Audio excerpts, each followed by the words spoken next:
Fellow citizens, a month ago I announced my interest in the candidacy for the 2023 presidential elections under the ADC platform.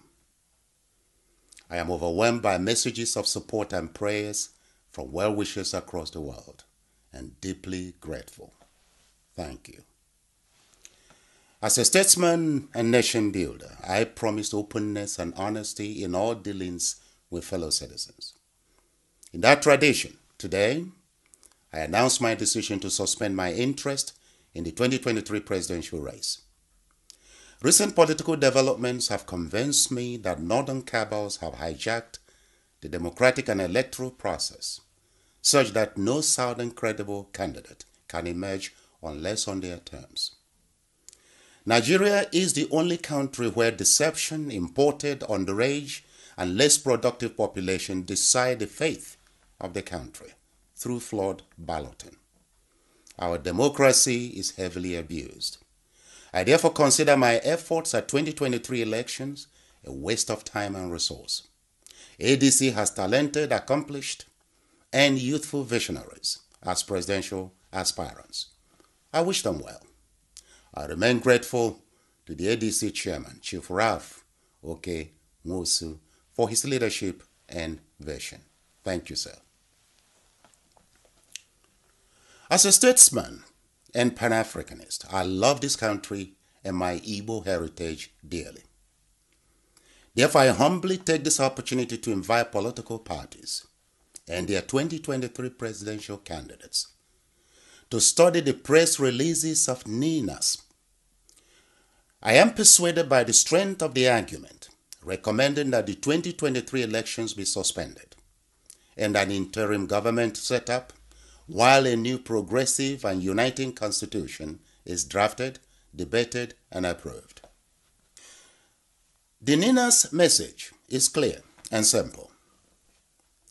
From all evidence available, President Buhari and his tribe are complicit in the insecurity currently happening in Nigeria. The 2023 elections will grant them more time in Aso Rock to fully implement their plan under the fraudulent 1999 Constitution. That is, illegally appropriate Nigeria lands and create their Fulani empire. To avoid this happening, Nigerians should insist on changing that constitution before any federal elections can take place. This is the message from NINAS. We need a peaceful, negotiated Nigeria. In its current state, Nigeria is not working for capable and productive indigenes and regions. To ignore the contents and warnings without thorough reflection may expose this nation and the indigenes to hell on earth. Paraphrasing Albert Einstein's popular quote, Nigeria will not be destroyed by those plotting evil, but by those who watch them without doing anything. Bishop Desmond Tutu of South Africa once said, I quote, if you are neutral in a situation of injustice, it is because you have chosen the camp of the oppressor. Unquote. 2023 will be a make or break year for Nigeria.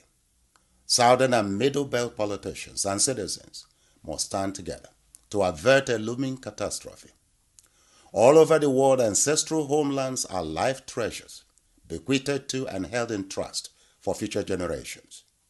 So the energy, courage, and voices of the indigenous peoples of this nation must be galvanized to openly reject second-class citizenship, domination, and ethnic cleansing. Fellow citizens, Sri Lanka has just gone bankrupt and defaults on $51 billion external debt. Humanitarian crisis is unfolding with no food, no fuel, no medicine, and no power. How did Sri Lanka get here? Simple. Years of mismanagement, budget and trade deficits, expanded borrowing from China, policy favoring religious sect for loyalty, terror attacks, pandemic, currency devaluation, sharp fall in foreign direct investment, and record inflation. This is Nigeria's situation plain. The U.S. Council on Foreign Relations and Harvard Kennedy School are warning that Nigeria is at a point of no return, showing all signs of a failed state. Our sovereignty has been compromised by the federal government, and imported terrorists have decimated the peace, security, productivity, and economy of several parts of Nigeria.